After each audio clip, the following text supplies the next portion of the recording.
Seguimos en El Ojo del Arte hablando de museos y ahora vamos a hablar con uno de los directores más jóvenes de museos que tiene el país y uno de los pocos que encontró una joya en el placar. Vamos a hablar de esta revolución que es el Tintoretto del Museo de Bellas Artes de La Plata, el Petoruti, de Federico Rubituso. Este es tu hallazgo. ¿Cómo estás, Federico? Bienvenido. Muy bien, Paula. Bueno, hay que tener un Tintoretto en el placar. Sí. La verdad que es un hallazgo muy interesante y bueno, llevó mucho tiempo esta investigación que hicimos para encontrar, en realidad para confirmar o para dar por válida la atribución a Tintoretto, que es una firma, bueno, extraordinaria de la pintura. Vayamos al comienzo de tu historia con este cuadro. Vos llegaste con 29 años a dirigir este museo y de repente encontraste que pasaban cosas en la reserva. Y bueno, justo coincidió la llegada a la gestión con la pandemia. Okay. Entonces hubo un montón de tiempo que estuvimos trabajando en un museo más virtual y pensando, como todo el mundo en ese momento, qué hacer. Y al mismo tiempo fue una buena oportunidad para ver qué había en la reserva del museo. Yo conocía el museo, por supuesto. ¿Sos platense? Soy platense, lo conocía muy bien, pero no sabía realmente el acervo que tenía. ¿Sos ya estabas recibido? Ya estaba recibido, sí. De historiador del arte. Ya estaba trabajando en la universidad y investigando y haciendo algunas cosas de gestión, pero bueno, el museo me pareció un desafío muy, muy interesante. Lo que no sabía es que tenía como 5.000 y pico de obras y que era una colección, si no la segunda, la tercera colección del país. Y de las más antiguas. Y de las más antiguas, en realidad, la colección fundacional es la más antigua que tiene el país y la única del siglo XIX que está completa, que podemos saber de qué estaba hecho. Qué espectacular.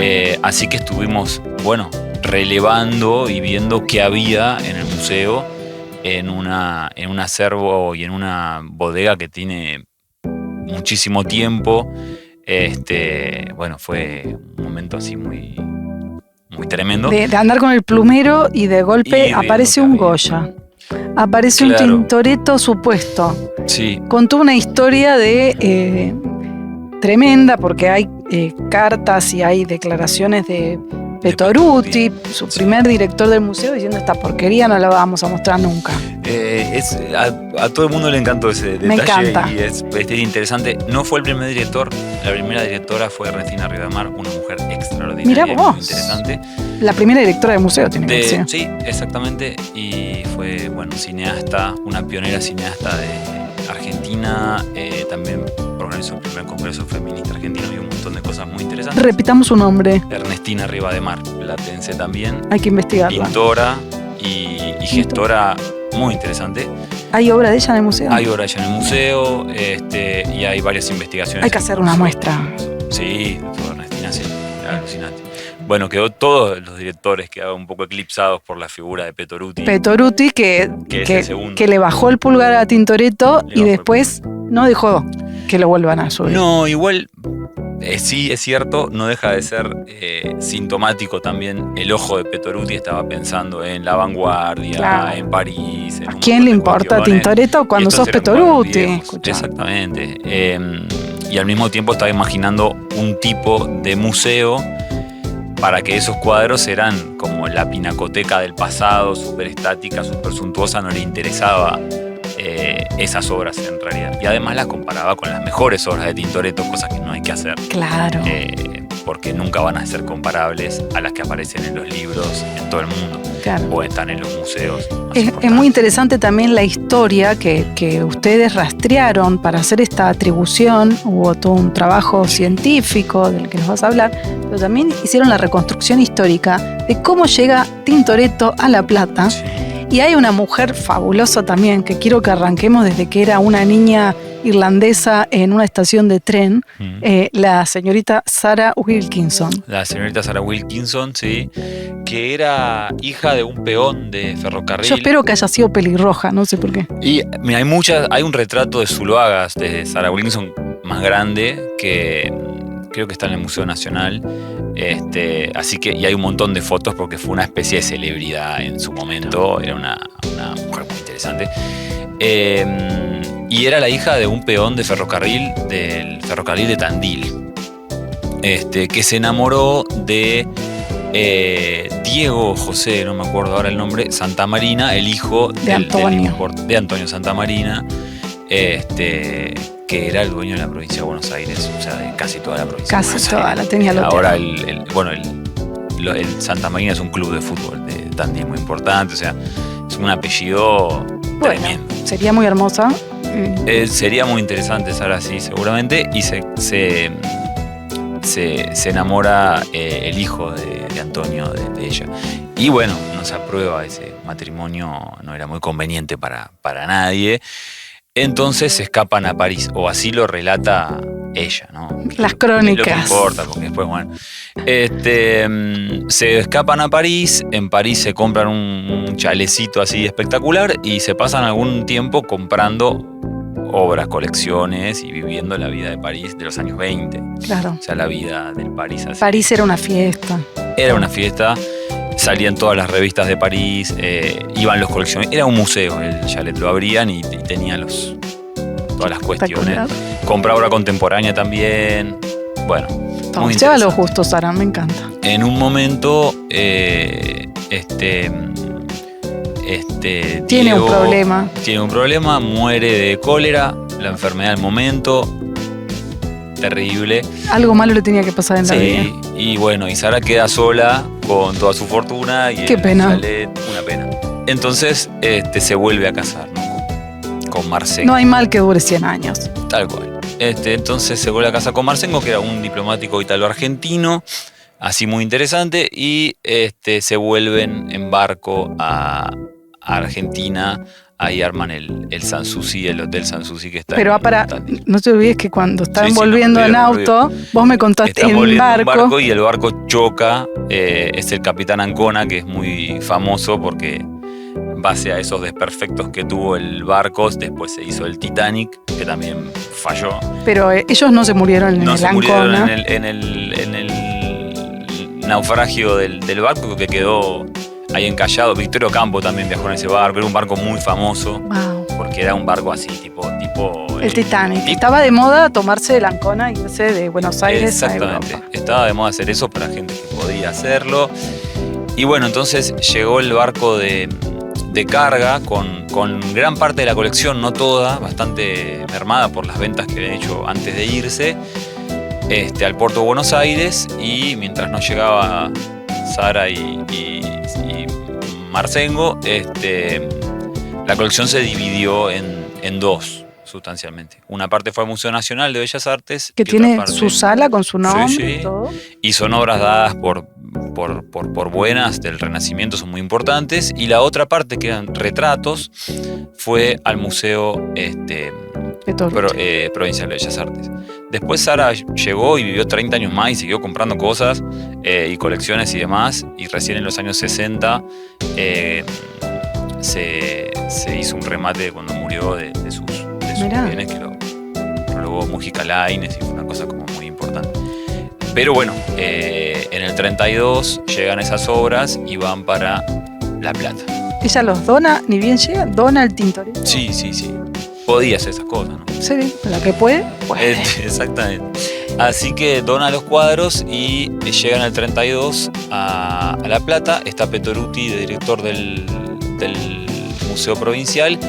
Está por inaugurar el Salón del Cincuentenario de La Plata, que fue como la gran exposición de arte moderno, previa incluso a las grandes exposiciones de arte moderno en Buenos Aires. Armó una cosa increíble. Ahí estaba Berni, Forner, Spilimbergo, claro, Gómez Cornet, todos los grandes artistas, Jules Solar, los grandes artistas del momento. Todos vivos. Estaban todos ahí, eran todos jóvenes, estaban pensando eso. Y Petoruti estaba proponiendo ese museo más dinámico y claro, latinoamericano. ¿A quién le importa un Tintoretto? Entonces dijo, bueno, esto él lo explica muy bien, no es que lo inventemos en términos de que suponemos. Dice que cuando llegó encontró una serie de obras, entre ellas estas, que ya las da por adquiridas en su memoria, pero en realidad llegan cuando está ahí él. Y dice, bueno, voy a dividir la colección en 3. Obras buenas, obras malas y obras que no se van a exponer nunca. Y ahí obras fue. que jamás. Y ahí puso unas copias muy malas, atribuidas a Goya, a Tintoretto, y explica que cualquiera se da cuenta que no son. Realmente está bueno el caso, porque uno piensa que va a ver una obra de un artista así y a deslumbrarse como un golpe de belleza, qué sé yo, y no siempre era así, y es una construcción. Y contanos, ¿cómo es este Tintoretto entonces? Bueno, y este Tintoretto es un retrato grande, es un retrato de un caballero, de un almirante viejo, es una persona que para ese momento debía ser muy longevo, de 80 y pico de años, veterano de muchas guerras, con todos los cargos públicos habidos y por haber, era jurista, era fiscal, Claro. era procurador, o sea, antes del duque de Venecia era todo lo que se podía hacer, lo había sido Tintoretto, Melchior se llamaba. Melchior. Melchor, digámosle para. Sí. Así que el retrato representa a un hombre muy orgulloso de su propia biografía, de su propia vida, y así con una vejez súper vigorosa. Tiene una espalda gigantesca, está con su armadura, su bastón de mando y su casco. Este cuadro se va a presentar al público en la Feria La Plateada. Exacto, a fines de noviembre. Es un cuadro en realidad que ya lo expusimos varias veces, porque bueno, encontrás esas cosas, no sabes bien qué son, y si no las empezás a mostrar, tampoco tienen mucho despierta mucho interés. Uno puede suponer las cosas, pero la manera más fácil de despertar atención es mostrarlo. Entonces se expuso varias veces como ejemplo de retrato histórico, como supuesto obra del manierismo, como cosas así. Y a mí me fascinaba verlo en la sala, porque yo siempre, obviamente, en mi intuición siempre estaba seguro que podía llegar a ser, por supuesto que podía no serlo, y lo miraba y decía, esto es increíble. Y bueno, y la gente pasaba, lo miraba, se interesaba o no en el retrato, pero es un poco eso, es el relato que se arma alrededor. Y ahora, gracias a la investigación que encararon con el CONICET y con todo un equipo importante, esta obra podemos decir que está atribuida oficialmente a Tintoretto. Sí. Y es un trabajo que les ha llevado un buen tiempo, ¿no? Llevó muchos años, sobre todo porque, bueno, hay una parte que tiene que ver con... son tres partes, digamos, las que se pueden presentar para dar por bueno un cuadro. Una es la historiografía, es decir, la historia de cómo llegó ese cuadro desde el taller de Tintoretto hasta ahora, hasta hoy, cómo cruzó el mar, los 500 años que se atraviesan eso, todas las fuentes de compra, de venta, todo el intercambio del cuadro, sus anteriores dueños, cuándo lo pintó, quién era el caballero, todo esto. Sí. Larguísimo, es muy interesante. Hay cosas que están en el cuadro, hay cosas que están en fuentes. Bueno. Eso hay que verlo siempre buscando si no hay otro cuadro, que había otros cuadros, que disputaban la atribución. Puede ser que aparezca otro del retrato de la misma persona. Y que todas las fuentes hablaran de aquel otro. Exacto, porque las fuentes siempre hablan del retrato de Melchor. El retrato de Melchior Miguel existe. Uno lo busca en los catálogo razonado de Tintoretto, que es del siglo XIX, y alguien lo vio. Pero no tienen fotos los catálogos. Entonces lo describen. Bueno, hay un montón de cosas ahí muy interesantes. Esa sería como el encadenamiento más historiográfico, que es el relato que finalmente uno puede llegar a plantear. Después hay una prueba de contemporaneidad, que es la prueba química. Se extraen fragmentos de la obra, fragmentos microscópicos, no se ven, y se analizan esos pigmentos, esa materialidad, para ver de qué está hecha. ¿De qué está hecha la obra? ¿De qué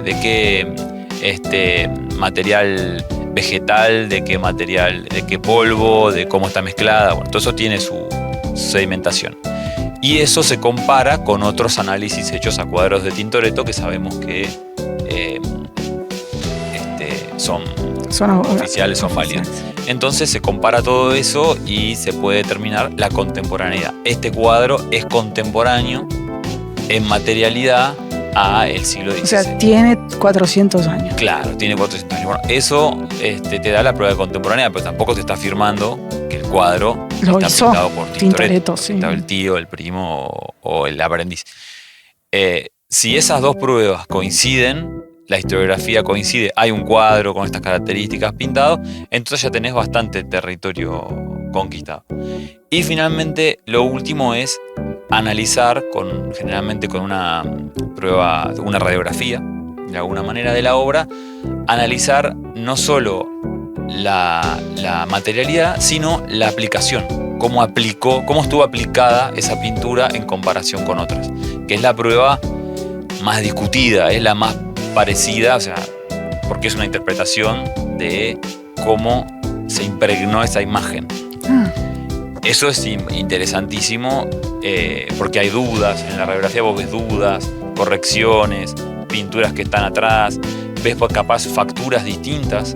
Claro, la cabeza estaba la pintada cara y la de una borró. manera. Claro, el maestro del taller, pongámosle Tintoretto, generalmente se centraba en pintar en un retrato los rasgos esenciales de la persona que estaban en la cara. Entonces el cuerpo podía ser un poco más genérico, genérico en el sentido de este es un general, tiene esta armadura, bueno, puede hasta dejar la armadura e irse. Claro. Pero la cara del tipo la tiene que captar con la persona ahí, o sea, es ese registro. Entonces, si bien en el retrato en sí vos no lo ves, cuando ves la radiografía podés ver dónde se pinta de oficio, cómo está aplicada la pintura, que vos decís, bueno, esto lo hizo alguien que sabía pintar, pero no hay duda, no hay corrección en algunos lugares, y en otros hay muchísimas. Mirá que entonces ves eso. Que hay distintas manos en ese cuadro. Distintas manos o distintos procedimientos. Pueden ser la misma mano, pero para pintar armaduras hay un procedimiento y para pintar la cara de Melchor Miguel hay otro. Claro. Eso, comparado con otros cuadros, te empieza a dar patrones de comportamiento, digamos, claro, de ese pintor. ¿Y esas placas de radiografía las fueron a hacer una clínica médica? Sí, hicimos. Sacar un turno. No fue tan fue un poco más rudimentario que muchas cosas, pero en realidad el resultado es el mismo y en la revista que lo publicó, la revista internacional que lo publicó con todos los resultados químicos, lo dieron por válido porque, bueno, obviamente es una radiografía. Es una noticia en el mundo de la ciencia y en el mundo de la museología, una buena noticia para los museos argentinos que la estamos necesitando. Sí. Hay que ir a La Plata entonces al Museo de Bellas Artes Petoruti, que, bueno, esperamos a La Plateada, que va a ser ahora en noviembre, para esta gran presentación en sociedad, esta reivindicación del Tintoretto, del Petoruti, no de Petoruti. Qué bueno. Bueno, felicitaciones a vos y a todo el equipo. Bueno, muchas gracias. Estamos muy contentos, la verdad, de haber podido recuperar la memoria del cuadro. Así que seguramente en Plateada, que también está buenísimo, hay muchos artistas, muchas galerías, todo el arte platense está ahí, la pasamos buenísimo. Tal cual. Así que vamos a presentarlo, a contar todo el relato con lujo de detalles y a que la gente lo pueda ver y disfrutar también. Bien, buenísimo. Muchísimas gracias, Federico Rubituso, director del Museo de La Plata y de esta investigación. Así que felicitaciones. Gracias.